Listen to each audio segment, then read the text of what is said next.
ಹಿಂದಿನ ಕಥೆಯಲ್ಲಿ ನೋಡೋದಾದರೆ ಈ ವಿದ್ಯೆ ಏನಿದೆ ಅದು ಅಪರೂಪದಲ್ಲಿ ಅಪರೂಪ.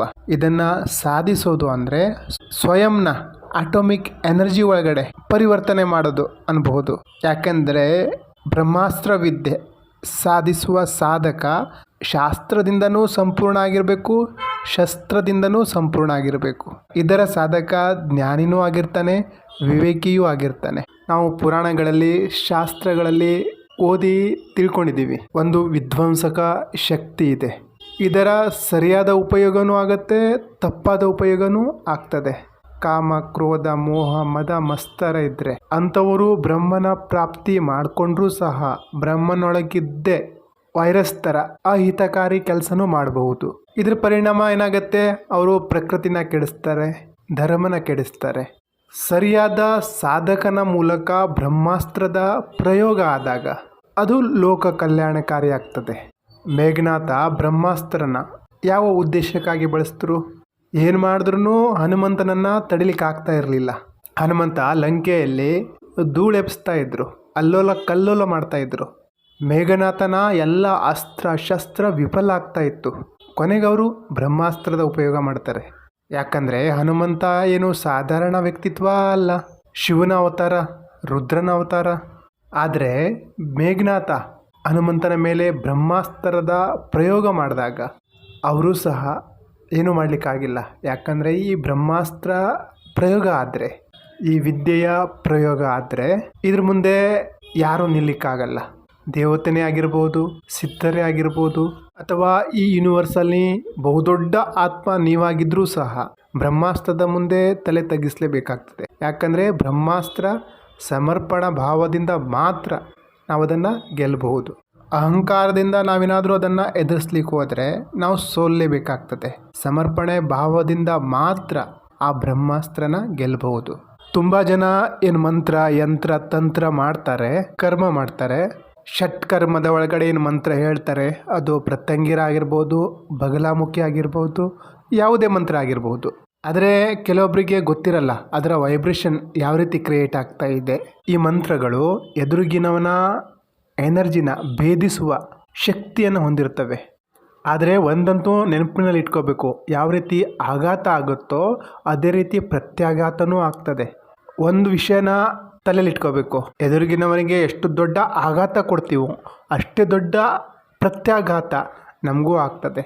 ಯಾವುದೇ ಮಂತ್ರದ ಅಥವಾ ವಿದ್ಯೆಯ ದುರುಪಯೋಗ ಆದರೆ ಅರ್ಥ ಮಾಡ್ಕೊಳ್ಳಿ, ಅದರ ದುಷ್ಪರಿಣಾಮ ನಮ್ಮೇಲೂ ಬೀಳ್ತದೆ. ಯಾಕಂದರೆ ಇದು ಪ್ರಕೃತಿಯ ನಿಯಮ. ನೀವೇನು ಬೀಜ ಹಾಕ್ತಿರೋ ಅದರ ಫಲ ನಿಮ್ಗೆ ಸಿಕ್ಕೇ ಸಿಗ್ತದೆ. ಯಾರಲ್ಲಿ ನಿಜವಾಗಿಯೂ ಬ್ರಹ್ಮನಲ್ಲಿ ಆಸಕ್ತಿ ಇದೆಯೋ ಅಂಥವರಿಗೋಸ್ಕರ ಈ ಬ್ರಹ್ಮಾಸ್ತ್ರ ವಿದ್ಯೆ. ಇದು ಬ್ರಹ್ಮನಾಸ್ತ್ರ. ಇದು ಸೃಜನ ಶಕ್ತಿ ಸಹ, ಪಾಲನ ಶಕ್ತಿ ಸಹ, ಮತ್ತು ವಿಧ್ವಂಸಕ ಶಕ್ತಿ ಸಹ ಆಗಿದೆ. ಏನು ಸೃಜನ ಮಾಡ್ತದೆ? ಯಾಕಂದರೆ ನಾವು ಬ್ರಹ್ಮಾಸ್ತ್ರದ ಬಗ್ಗೆ ಕೇಳಿರೋದು ಬರೀ ನಾಶ ಮಾಡ್ತದೆ, ಮಾರಣ ಮಾಡ್ತದೆ. ಇದನ್ನು ತಡೆಯೋರು ಯಾರೂ ಇಲ್ಲ, ಇದರ ಎದುರು ಹೋಗಲಿಕ್ಕೆ ಯಾರಿಂದಲೂ ಸಾಧ್ಯವಿಲ್ಲ. ಈ ಬ್ರಹ್ಮಾಸ್ತ್ರ ವಿದ್ಯೆ ಬಗಲಾಮುಖಿ ಏನಿದೆ ಇದು ಮೊದಲು ಸಾಧಕನ ಹಿತಕ್ಕಾಗಿ, ಸುಖಕ್ಕಾಗಿ ಕೆಲಸ ಮಾಡ್ತದೆ. ಸಾಧಕನ 3 ಸುಖ ಇದೆ, 3 ಪೀಡೆ ಇದೆ. ಆದಿ ದೈವಿಕ, ಆದಿ ಭೌತಿಕ, ಆಧ್ಯಾತ್ಮಿಕ. ಈ 3ಕ್ಕೂ ಪೋಷಣೆ ಮಾಡೋ ವಿದ್ಯೆ ಬ್ರಹ್ಮಾಸ್ತ್ರ ವಿದ್ಯೆ. ಬ್ರಹ್ಮನ ಅರ್ಥ ಮಾಡ್ಕೊಳ್ಳಿಕ್ಕೆ ವೇದನೂ ಇದೆ, ಉಪನಿಷತ್ತಿದೆ, ದರ್ಶನಶಾಸ್ತ್ರ ಇದೆ, ಶಿವನ ತಂತ್ರ ಇದೆ. ಆದರೆ ಬ್ರಹ್ಮನ ಅರಿಯೋದಂದರೆ ಏನೋ ಪುಸ್ತಕದಲ್ಲಿ ಓದಿ, ಶಾಸ್ತ್ರದಲ್ಲಿ ಓದಿ ತಿಳ್ಕೊಳ್ಳುವಂತಹ ತತ್ವ ಅಲ್ಲ. ಅದನ್ನು ಅರಿಲಿಕ್ಕೆ ನಾವೇ ಆ ಬ್ರಹ್ಮ ಆಗಬೇಕಾಗ್ತದೆ. ನಮ್ಮೊಳಗೆ ಅದರ ಪ್ರಕಟ ಮಾಡಬೇಕಾಗ್ತದೆ. ಅದರ ಗುಣ, ಕಲೆ, ಧಾರಣ ಮಾಡುವ ಪದ್ಧತಿ ಆ ರೀತಿ ನಾವು ತಯಾರಾದಾಗ ಆವಾಗ ಬ್ರಹ್ಮನ ಪ್ರಕಟ ನಮ್ಮಲ್ಲಾಗ್ತದೆ. ಹಿಂದಿನ ಜನ್ಮದಲ್ಲಿ ನಾವು ಎಲ್ಲಿಂದ ಸಾಧನೆ ಬಿಟ್ಟಿದ್ದೀವೋ ಅದನ್ನು ಈ ಜನ್ಮದಲ್ಲಿ ಪೂರ್ಣ ಅಂತೂ ಮಾಡಲೇಬೇಕು. ಆದರೆ ಈ ಜನ್ಮದಲ್ಲೂ ಸಹ ನಾವು ಮಾಯೆಯ ಬಂಧನದಲ್ಲಿದ್ದೀವಿ, ಶರೀರದ ಬಂಧನದಲ್ಲಿದ್ದೀವಿ, ಸಂಸ್ಕಾರದ ಬಂಧನದಲ್ಲಿದ್ದೀವಿ. ಈ ಪಾಶದಲ್ಲಿರುವ ಕಾರಣ ಆ ಬ್ರಹ್ಮನ ತತ್ವ ನಮ್ಮೊಳಗೆ ಇನ್ನೂ ಪ್ರಕಟ ಆಗಿಲ್ಲ. ಬ್ರಹ್ಮನ ಸಾಕ್ಷಾತ್ಕಾರ ಹೇಗೆ ಸಂಭವ ಆಗ್ತದೆ? ಅದು 3 ರೂಪದಲ್ಲಾಗ್ತದೆ. ಇವು 3 ಬಿಟ್ಟು ಬೇರೆ ಯಾವುದೂ ಇಲ್ಲ. ಮೊದಲನೇದು ಸಗುಣ ಸಾಕಾರ, ಎರಡನೇದು ನಿರ್ಗುಣ ನಿರಾಕಾರ, ಮೂರನೇದು ಆಕಾರ. ವೇದ ಸೂತ್ರ ಏನು ಹೇಳ್ತದೆ? ಸರ್ವಂ ಕಲ್ವಿದಂ ಬ್ರಹ್ಮಂ, ಎಲ್ಲವೂ ಬ್ರಹ್ಮನೇ, ಎಲ್ಲ ಕಡೆ ಇದ್ದಾನೆ. ಅದೇ ವೇದ ಉಪನಿಷತ್ತು ತತ್ವಮಸಿ ಅಂತದೆ, ಅಹಂ ಬ್ರಹ್ಮಾಸ್ಮಿ ಅಂತದೆ. ವೇದದಲ್ಲಿ ಏನು ಸೂತ್ರ ಕೊಟ್ಟಿದ್ದಾರೋ ಅದು ಕೇವಲ ಸಂದೇಶ. ಈ ಸಂದೇಶಗಳನ್ನು ಅರ್ಥ ಮಾಡ್ಕೊಳ್ಳಿಕ್ಕೆ ನಮಗೆ ಸರಿಯಾದ ಗುರು ಅಥವಾ ಮಾರ್ಗದರ್ಶಕ ಸಿಕ್ಕಿದ್ರೆ ನಮಗೆ ಇದನ್ನು ಅರ್ಥ ಮಾಡಿ ತೋರಿಸ್ತಾರೆ, ತಿಳಿಸ್ತಾರೆ, ಅರ್ಥ ಮಾಡಿಸ್ತಾರೆ. ನಾವು ಪುಸ್ತಕ ಓದೋದ್ರಿಂದ ಜ್ಞಾನ ಸಿಗ್ತದೆ. ಜ್ಞಾನ ಬೇಕು, ಆದರೆ ಅನುಭೂತಿಯಿಂದ, ಅನುಭವದಿಂದ ಮಾತ್ರ ಅದನ್ನು ನಾವು ಪಡಿಬಹುದು, ಅನುಭವಿಸಬಹುದು. ಯಾಕೆಂದರೆ ಸಾಧಕನ ಪ್ರಯಾಣ ಕೇವಲ ಮಾಲೆ, ಆಸನ, ಮಂತ್ರ, ಸ್ತೋತ್ರ, ಹವನ, ಅನುಷ್ಠಾನ ಇದರಿಂದಷ್ಟೇ ಮುಗಿಯಲ್ಲ. ಪೂರ್ಣ ಸಾಧಕ ಆಗಿರುವಂಥವನು ಮಾತ್ರ ಪೂರ್ಣ ಸಿದ್ಧಿಯ ಕಡೆ ಹೊರಡ್ತಾನೆ. ಆ ಪೂರ್ಣತ್ವ ಸಿದ್ಧಿನೇ ಮೋಕ್ಷ ಪ್ರದಾಯಿನಿ. ಬ್ರಹ್ಮಾಸ್ತ್ರದ ಅನುಸಂಧಾನ ಅದು ಬಾಹ್ಯ ಕ್ರಿಯೆಯಲ್ಲ, ಆಂತರಿಕ ಕ್ರಿಯೆ. ಅಸ್ತ್ರ ಒಂದು ಕಲೆ, ಶಸ್ತ್ರ ಒಂದು ಆಯುಧ. ಅಸ್ತ್ರ ಮಂತ್ರದಿಂದ ನಡೀತದೆ, ದಿವ್ಯಾಸ್ತ್ರ, ಬ್ರಹ್ಮಾಸ್ತ್ರ ಇದು ಮಂತ್ರದಿಂದ ನಡೀತದೆ, ಯಾವುದೇ ಪ್ರಕಾರದ ಧ್ವನಿಯಿಂದ ನಡೀತದೆ. ಇದು ಊರ್ಜೆಯ ಒಂದು ಪ್ಯಾಟರ್ನ್. ಆ ಊರ್ಜೆಯ ಒಳಗೆ ಎಷ್ಟು ಊರ್ಜೆ ಸಮಾಹಿತ ಆಗ್ತದೆ ಅನ್ನೋದನ್ನು ಗುರು ಹೇಳ್ತಾರೆ. ಯಾಕೆಂದರೆ ಈ ಬ್ರಹ್ಮಾಸ್ತ್ರ ಕಲಿಯುವ ಹಂತಕ್ಕೆ ಬಂದಾಗ ಸಾಧಕನ ಕೆಲವು ಲಕ್ಷಣಗಳಿರ್ತವೆ. ಬೇಸಿಕ್ ಜ್ಞಾನ ಅಂತೂ ಇರಲೇಬೇಕು, ಇಲ್ಲಾಂದರೆ ನಾವು ಡೈರೆಕ್ಟಾಗಿ ಬ್ರಹ್ಮಾಸ್ತ್ರದ ಕಡೆ ಹೋಗ್ಲಿಕ್ಕಾಗಲ್ಲ. ಸಾಧಕ ಮೊದಲು ತನ್ನನ್ನು ತಾನು ಅರಿತಿರಬೇಕು, ಗುರುವನ್ನು ಅರಿತಿರಬೇಕು, ಸಗುಣ ಸಾಕಾರ ಬ್ರಹ್ಮನ ಅರ್ಥ ಮಾಡ್ಕೊಂಡಿರಬೇಕು, ನಿರ್ಗುಣ ನಿರಾಕಾರದ ಉಪಾಸನೆ ಮಾಡಬೇಕು. ಆವಾಗ ಅಸ್ತ್ರದ ಸಂಧಾನ ಶಸ್ತ್ರದ ಮೇಲೆ ಆಗ್ತದೆ. ಒಂದು ಮಂತ್ರ ಶಬ್ದಕ್ಕೆ ಸ್ಪೆಸಿಫಿಕ್ ಎನರ್ಜಿ ಇರ್ತದೆ, ಅದಕ್ಕೆ ಅಸ್ತ್ರದ ರೂಪ ಕೊಟ್ಟಿರ್ತಾರೆ. ಉದಾಹರಣೆಗೆ ಈ ದೇವಿ ಖಡ್ಗಮಾಲ ಏನಿದೆ, ದೇವಿ ಖಡ್ಗಮಾಲದಲ್ಲಿ ದೇವಿಯ ಶಕ್ತಿ ಏನಿದೆ, ಸಿದ್ಧಿ ಏನಿದೆ, ಭಗವತಿಯ ಸ್ವರೂಪ ಏನಿದೆ, ಊರ್ಜೆಯ ಸ್ವರೂಪ ಏನಿದೆ ಅದನ್ನು ಅದರಲ್ಲಿ ಹೇಳಿದ್ದಾರೆ. ನಾವು ಬರೀ ಚಾಂಟಿಂಗ್ ಮಾಡ್ತೀವಿ, ದೇವಿ ಖಡ್ಗಮಾಲನ ಹೇಳ್ತೀವಿ, ಅದರೊಳಗೆ ಏನು ರಹಸ್ಯ ಅಡಗಿದೆ ಅದನ್ನು ಅರ್ಥ ಮಾಡ್ಕೊಳ್ಳಲ್ಲ. ಇದ್ರ ಬಗ್ಗೆ ಒಂದು ವಿಡಿಯೋ ಮಾಡಿದ್ದೀನಿ, ಮತ್ತೆ ಮುಂದುವರಿಸಬೇಕು ಅಂದ್ಕೊಂಡಿದ್ದೀನಿ, ನೋಡೋಣ. ದೇವಿ ಕೃಪೆ ಇದ್ದರೆ ಅದು ಆಗಬಹುದು. ಬಾಯಿಪಾಠ ಮಾಡೋದ್ರಲ್ಲಿ ನಾವು ನಂಬರ್ 1. ಎಲ್ಲ ಮಂತ್ರಗಳನ್ನು, ಸ್ತೋತ್ರಗಳನ್ನು ನಾವು ಈಸಿಯಾಗಿ ಹೇಳಿಬಿಡ್ತೀವಿ, ಆದರೆ ಆ ಮಂತ್ರದ ಪ್ರಯೋಗ, ಅದರೊಳಗಿನ ರಹಸ್ಯನ ತಿಳಿದಿಲ್ಲ. ಈ ಮಂತ್ರದ ಪ್ರಯೋಗ ಯಾಕೆ ಮಾಡಲಾಗಿದೆ ಅದು ನಮ್ಗೆ ಗೊತ್ತಿಲ್ಲ. ಈ ರಹಸ್ಯಗಳನ್ನು ಅರಿತಾಗಲೇ ನಮಗೆ ಬ್ರಹ್ಮಾಸ್ತ್ರದ ಉಪಲಬ್ಧಿ ಆಗ್ಲಿಕ್ಕೆ ಸಾಧ್ಯ. ಏನೂ ರಹಸ್ಯ ತಿಳ್ಕೊಳ್ಳದೆ ನಾವು ಬರೀ ಗಿಣಿಪಾಠ ಮಾಡ್ಕೊಂಡ್ಬಿಟ್ರೆ ನಮ್ಮ ಸಾಧನೆ ಬರೀ ಹಗಲುಗನಸಾಗಿ ಉಳ್ಕೊಂಡು ಬಿಡ್ತದೆ. ಬ್ರಹ್ಮಾಸ್ತ್ರ ವಿದ್ಯೆಯ ಮಂತ್ರನ ಅಥವಾ ಬಗಲಾಮುಖಿ ಮಂತ್ರನ ಬಾಯ್ಪಾಠ ಮಾಡಿಕೊಂಡು ಅದರಿಂದ ಅಂಥದ್ದೇನೂ ಪ್ರಾಪ್ತಿ ಆಗಲ್ಲ. ಯಾವುದೇ ಮಂತ್ರದಲ್ಲಿ ಶಕ್ತಿ ಇರ್ತದೆ, ಊರ್ಜೆ ಇರ್ತದೆ. ಒಂದು ವೇಳೆ ನೀವು ಅದನ್ನು ಹೇಳಿದಾಗ, ಊರ್ಜೆ ಆ್ಯಕ್ಟಿವ್ ಆದಾಗ ಅದರಿಂದ ನೀವು ಏನು ಮಾಡ್ತೀರಾ? ಯಾಕೆ ಅದನ್ನು ಆಹ್ವಾನ ಮಾಡಿದ್ರಿ? ಯಾಕೆ ಆ ಮಹಾಶಕ್ತಿನ ಆಹ್ವಾನ ಮಾಡಿದ್ರಿ? ಯಾವ ರೀತಿಯ ಪರಿಸ್ಥಿತಿ ಅಂದರೆ, ನಮಗೆ ಪ್ರಧಾನಮಂತ್ರಿ ಹತ್ರ ಮಾತಾಡೋ ಅವಕಾಶ ಸಿಕ್ಕಿದೆ, ನಾವು ಅವ್ರ ಹತ್ರ ಏನು ಕೇಳ್ತೀವಿ? ಇವತ್ತು ನಮ್ಮ ಮನೆಗೆ ಕಸ ತಗೊಂಡೋಗೋ ಗಾಡಿ ಬಂದಿಲ್ಲ, ಸ್ವಲ್ಪ ಅದ್ರ ಕಡೆ ಗಮನ ಹರಿಸಿ, ಈ ರೀತಿ ಕೇಳಿದಾಗ ಆಗ್ತದೆ.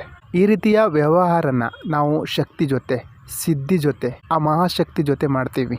ನಾವು ಮಹಾವಿದ್ಯೆನ ಸಾಧನೆ ಮಾಡಬೇಕು ಅಂತ ಇರೋದು ಯಾಕೆ? ವ್ಯಾಪಾರ ಚೆನ್ನಾಗಿ ನಡೀತಾ ಇಲ್ಲ, ದುಡ್ಡು ಕೊಡೋರು ಕೊಡ್ತಾ ಇಲ್ಲ, ನನ್ನ ಮಗ ಅಥವಾ ಮಗಳು ಸ್ಕೂಲಿಗೆ ಫಸ್ಟ್ ಬರಲಿ, ಗಂಡ ನನ್ನ ಮಾತು ಕೇಳಬೇಕು, ಅತ್ತೆ ನಾನು ಹೇಳ್ದಂಗೆ ಕುಣಿಬೇಕು, ಹೆಂಡ್ತಿ ನನ್ನ ಕಂಟ್ರೋಲಲ್ಲಿ ಇರಬೇಕು, ನನ್ನ ಶತ್ರುಗೆ ಬರಬಾರ್ದು ಬರಲಿ ಅಥವಾ ಅವ್ನು ಸತ್ತೋಗಲಿ, ಈ ರೀತಿಯ ಕ್ಷುಲ್ಲಕ ಕಾರಣಕ್ಕಾಗಿ ನಾವು ಆ ಮಹಾಶಕ್ತಿನ ಆವಾಹನೆ ಮಾಡ್ತೀವಿ. ಮನೇಲಿ ಜಗಳ ಆಗ್ತಾ ಇದೆ, ಲಾಸ್ ಆಗ್ತಾ ಇದೆ, ಇವೆಲ್ಲ ನಮ್ಮ ಕರ್ಮನೀತ, ಇವೆಲ್ಲ ನಮ್ಮ ಕರ್ಮ. ಅದಕ್ಕೆ ಬ್ರಹ್ಮ ಏನು ಮಾಡ್ತಾನೆ? ನಾವು ಯಾರ್ದೋ ಕೆಟ್ಟದ್ದು ಮಾಡ್ಕೊಂಡು ಬಂದು ಬ್ರಹ್ಮನ ಮೊರೆ ಹೋದರೆ ಅದಕ್ಕೋಸ್ಕರ ಬ್ರಹ್ಮ ತನ್ನ ಶಕ್ತಿನ ಯಾಕೆ ವ್ಯರ್ಥ ಮಾಡ್ತಾರೆ? ಬ್ರಹ್ಮಾಸ್ತ್ರ ಆ ದೇವತೆ, ಅದರಿಂದ ಇಡೀ ಬ್ರಹ್ಮಾಂಡದ ಉತ್ಪತ್ತಿ ಆಗ್ತದೆ. ಆ ದೇವಿ ಸಾಧನೆ ಮಾಡಬೇಕು ಅಂದರೆ ಆ ಸಾಧಕ ಮಾಮೂಲಿ ಮನುಷ್ಯ ಅಂತೂ ಆಗಿರಲ್ಲ. 5 ಸ್ಟಾರ್ ಹೋಟ್ಲಿಗೆ ಹೋಗ್ಬೇಕಂದ್ರೂ ಸಹ ನಾವು ಒಳ್ಳೆ ಬಟ್ಟೆ ಹಾಕೊಂಡು ಹೋಗ್ಬೇಕಾಗ್ತದೆ, ಆವಾಗ ಎಂಟ್ರಿ ಸಿಗ್ತದೆ. ಅದೇ ರೀತಿ ಬ್ರಹ್ಮಾಸ್ತ್ರ ವಿದ್ಯೆಯ ಒಳಗಡೆ ನಾವು ಪ್ರವೇಶ ಪಡಿಬೇಕು ಅಂದರೆ ಕೆಲವು ಗುಣ, ಕ್ವಾಲಿಟಿ ನಮ್ಮಲ್ಲಿ ಇರಬೇಕಾಗ್ತದೆ. ಆ ಬ್ರಹ್ಮನಿಗೋಸ್ಕರ ನಾವೇನು ಮಾಡಬಲ್ಲೆವು? ಯಾರು ಮನಸ್ಸಿಂದ ನಿರ್ಮಲ ಆಗಿರ್ತಾರೋ ಅವರೊಳಗೆ ಆ ಬ್ರಹ್ಮಾಸ್ತ್ರ ಇಳಿತದೆ, ಪ್ರಕಟ ಆಗ್ತದೆ. ಯಾರೊಳಗೆ ನಿಷ್ಕಪಟತೆ ಇದೆಯೋ ಅಂಥವರಲ್ಲಿ ಬ್ರಹ್ಮಾಸ್ತ್ರ ಪ್ರಕಟ ಆಗ್ತದೆ. ಯಾರು ಸತ್ಯದ ಜೊತೆ ಇದ್ದಾರೋ, ಧರ್ಮದ ಪರ ಇದ್ದಾರೋ ಅಂಥವರಲ್ಲಿ ಬ್ರಹ್ಮಾಸ್ತ್ರದ ಪ್ರಾಪ್ತಿ ಆಗ್ತದೆ. ಗುರುವಿನಲ್ಲಿ, ಮಂತ್ರದಲ್ಲಿ, ಇಷ್ಟದಲ್ಲಿ ಯಾರಿಗೆ ಶ್ರದ್ಧೆ, ನಿಷ್ಠೆ ಇರ್ತದೋ, ಯಾವ ರೀತಿಯ ನಿಷ್ಠೆ, ಬ್ರಹ್ಮಾಂಡ ಅಲಗಾಡಿದ್ರೂ ಸಹ, ಪರ್ವತ ಅಲಗಾಡಿದ್ರೂ ಸಹ ನಮ್ಮ ಮನೋಬಲ ಕುಗ್ಗಬಾರ್ದು. ಆವಾಗ ನಾವು ಬ್ರಹ್ಮಾಸ್ತ್ರನ ಪಡಿಲಿಕ್ಕೆ ಅರ್ಹರಾಗ್ತೀವಿ. ಜೀವನದಲ್ಲಿ ಕಷ್ಟ ಸಮಸ್ಯೆಗಳು ಬಂದೇ ಬರ್ತವೆ. ಸಾಧನೆ ಮಾಡಿದ ಮೇಲೆ ಏನು ಕಷ್ಟನೇ ಬರ್ತಾಯಿಲ್ಲ, ಸಮಸ್ಯೆನೇ ಇಲ್ಲ ಅಂದರೆ ನಾವು ತಪ್ಪಾದ ದಾರಿಯಲ್ಲಿದ್ದೀವಿ ಅಂತ ಅರ್ಥ. ಆವಾಗ ನಾವು ವೀರಭಾವಿನ ಸಾಧನೆ ಮಾಡ್ತಾ ಇಲ್ಲ, ಯಾವುದೋ ನಪುಂಸಕ ಸಾಧನೆ ಮಾಡ್ತಾ ಇದ್ದೀವಿ ಅಂತ ಅರ್ಥ. ಶಾಂತಿ ಯಾವಾಗ ಸಂಭವ ಆಗ್ತದಂದರೆ ಯಾವಾಗ ಯುದ್ಧ ಆಗ್ತದೋ ಆವಾಗ. ಯುದ್ಧ ಆದಮೇಲೆ ಶಾಂತಿ, ನಿಜವಾದ ಶಾಂತಿ ಸಿಗ್ತದೆ. ನಮ್ಮ ಕುರುಕ್ಷೇತ್ರ ನಮ್ಮ ಶರೀರ, ಸಾರಥಿ ಸಾಕ್ಷಿ ಕೃಷ್ಣ, ಪಂಚೇಂದ್ರಿಯ ಪಾಂಡವರು. ಈ ಮಹಾಭಾರತನ ಗೆಲ್ಲಬೇಕಾಗ್ತದೆ. ಶಾಂತಿಗಾಗಿ ಯುದ್ಧ ಮಾಡೋದು ಅವಶ್ಯಕ. ಆ ಯುದ್ಧ ನಮ್ಮೊಳಗೆ ನಮ್ಮ ಜೊತೆನೇ ಆಗಬೇಕು. ನಮ್ಮ ಶರೀರದ ಜೊತೆ, ನಮ್ಮ ಮನಸ್ಸಿನ ಜೊತೆ, ನಮ್ಮ ದುರ್ಗುಣಗಳ ಜೊತೆ ಆ ಯುದ್ಧ ಗೆಲ್ಲಬೇಕು. ಸ್ವಯಂ ಜೊತೆ ಸಮರ ಮಾಡಬೇಕಾಗ್ತದೆ. ಯಾವ ತರಗತಿಯ ವಿದ್ಯಾರ್ಥಿ ನಾನು, ನನಗಿಷ್ಟು ಅಳು ಬರ್ತದೆ, ಹುಷಾರಿಲ್ಲ ಅಳ್ಳಿಕ್ಕೆ ಸ್ಟಾರ್ಟ್ ಮಾಡ್ತೀವಿ, ಸ್ವಲ್ಪ ದುಡ್ಡು ಕಳ್ಕೊಂಡ್ವಿ ಅಳ್ಳಿಕ್ಕೆ ಸ್ಟಾರ್ಟ್ ಮಾಡ್ತೀವಿ, ಏನೋ ಸಮಸ್ಯೆ ಬಂತು ಅಳ್ಳಿಕ್ಕೆ ಸ್ಟಾರ್ಟ್ ಮಾಡ್ತೀವಿ. ಸ್ಟೆಬಿಲಿಟಿ ಅನ್ನೋದು ಬ್ರಹ್ಮಾಂಡದಲ್ಲೇ ಇಲ್ಲ. ಇನ್ನು ನಮ್ಮ ಜೀವನದಲ್ಲಿ ಹೇಗೆ ತರಲಿಕ್ಕೆ ಸಾಧ್ಯ? ಏರುಪೇರು ಆಗ್ತದೆ. ಸ್ಟೆಬಿಲಿಟಿ ಅನ್ನೋದು ಮನಸ್ಸಿನ ಆಟ. ಯಾವ ಮನಸ್ಸು ನಮಗೆ ಶಾಂತಿ ಬೇಕು ಅಂತ ಚಡಪಡಿಸ್ತಾ ಇದೆಯೋ ಅದೇ ಮನಸ್ಸು ನಮಗೆ ಶಾಂತಿ ಹೆಸರಲ್ಲಿ ಅಶಾಂತರನ್ನಾಗಿ ಮಾಡ್ತಾ ಇದೆ. ಹೇಗೆ ಅದನ್ನು ನಮಗೆ ಅರಿವಾದರೆ ಅರ್ಥ ಆಗ್ತದೆ. ನಂದು ಈ ಕೆಲಸ ಆಗಲಿ, ಆಮೇಲೆ ಆರಾಮಾಗಿ ಜೀವನದಲ್ಲಿ ಶಾಂತಿಯಿಂದಿರ್ಬೋದು. ಇದಾದಮೇಲೆ ಈ ಕೆಲಸ ಆಗಲಿ, ಆವಾಗ ನಾನು ಶಾಂತಿಯಿಂದಿರ್ಬೋದು. ಇದೇ ಓಡ್ತಾ ಇರ್ತೀವಿ. ಬೆಳಗಿಂದ ರಾತ್ರಿ ಇದೇ ಓಡ್ತಾ ಇದ್ದೀವಿ. ಅದು ಬೇಕು, ಇದು ಬೇಕು, ಇದು ಬೇಕು, ಅದು ಬೇಕು, ಚಾಲೂನೇ ಇರ್ತದೆ. ನಮ್ಮೊಳಗೆ ನಾವು ಯುದ್ಧ ಮಾಡಬೇಕಾಗ್ತದೆ. ಎಲ್ಲರಿಗೂ ಸತ್ಯ ಬೇಕು, ಸತ್ಯದ ಪ್ರಾಪ್ತಿ ಬೇಕು. ಆದರೆ ಸತ್ಯ ಎದುರಿಗೆ ಬಂದಾಗ ನಮಗೆ ಕಟು ಅನಿಸ್ತದೆ, ಕಹಿ ಅನಿಸ್ತದೆ.